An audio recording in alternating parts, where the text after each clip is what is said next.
Competition exam में successful ना होने के पीछे बहुत से कारण होते हैं। मैं गगन सारस्वत आज उन्हीं कारणों में से एक मेन कारण को डिस्कस करने आया हूं। अगर मैं स्पेसिफिकली जेईई एडवांस की बात करूं तो बच्चों को यह नहीं पता होता कि जेईई एडवांस की तैयारी के दौरान सवालों को किस तरीके से प्रैक्टिस की जाए। चलिए मैं एक एग्जांपल के थ्रू समझाता हूं।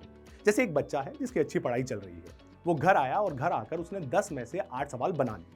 अब उसमें 2 सवाल नहीं बने। अब वो क्या करता है, उन 2 सवालों को प्रैक्टिस करने लगता है, डिफरेंट मेथड से अप्रोच करने लगता है।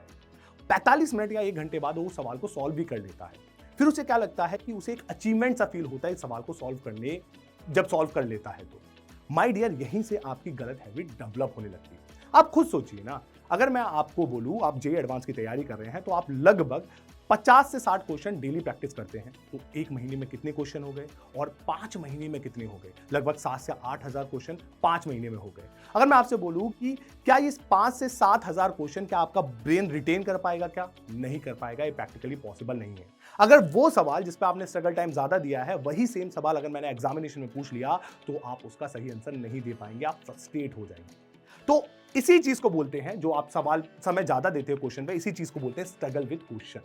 आपको क्या करना होता है, आपको एक क्वेश्चन पर कम समय देना होता है, उस पर ज्यादा स्ट्रगल नहीं करना होता है अगर आपको सही हैबिट डेवलप करनी है। आप क्या कीजिए, अगर ऐसा कोई क्वेश्चन फंस रहा है जो आप पर नहीं हो पा रहा, उस पर स्ट्रगल टाइम को कम कर दीजिए। लगभग 8 से 10 मिनट, मैक्सिमम 10 मिनट लीजिए। अगर आप वो सवाल नहीं बढ़ा तो आप अगले सवाल पर बढ़ जाइए और दूसरे सवाल को अटेम्प्ट कीजिए।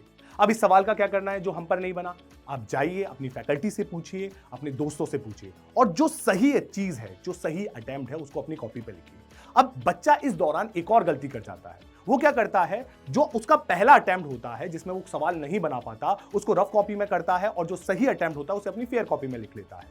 ये चीज भी गलत हैबिट को डेवलप कर देती है। आपको क्या करना है, जो आपका पहला अटेम्प्ट है उसे भी वही लिखना है जहां आपने फाइनल आंसर लिखा हुआ है, जिससे कि जब आप रिवीजन करने जाएं तो आपको सारी की सारी चीजें एक साथ दिखने लगे। माय डियर, एलन डिजिटल ने भी ऐसी ही चीज डेवलप करी है जहां पर अपने सारे डाउट आप एक जगह कंपाइल कर रख सकते हैं। तो अपने डाउट्स को, अपने पहले अटेम्प्ट्स को एक जगह रखिए, सॉल्यूशंस को भी एक जगह रखिए, अपने स्ट्रगल टाइम को कम कीजिए, क्योंकि आप स्ट्रगल टाइम कम करेंगे तो यह आपके फ्यूचर के लिए भी बेहतर रहेगा। मैं आपको एक एग्जांपल देता हूं। अगर आपका स्ट्रगल टाइम ज्यादा होगा तो आप क्या करेंगे, आप जेईई मेंस का पेपर करेंगे। जेईई मेंस के पेपर में आपने बहुत से बच्चों के मुंह से सुना होगा कि वो एक सवाल में फंसे रह गए। वो इसलिए फंसे रहते हैं क्योंकि वो गलत हैबिट को डेवलप कर लेते हैं। वो एक सवाल में स्ट्रगल करते रहते हैं और दूसरे सवाल की तरफ मूव नहीं करते। वो डिफरेंट मेथड से उस सवाल को अटेम्प्ट करने की कोशिश करते हैं, जिसके कारण क्या होता है, जो पेपर में आसान सवाल पूछे गए होते हैं उसको छोड़कर आ जाते हैं। तो इनिशियली मूवमेंट पर आप अपने हैबिट्स को बदलिए और अच्छी हैबिट को अपनाइए, स्ट्रगल टाइम को कम कीजिए और आगे बढ़िए। इसी तरीके की वीडियो को देखने के लिए आप जुड़े रहिए एलन डिजिटल के साथ।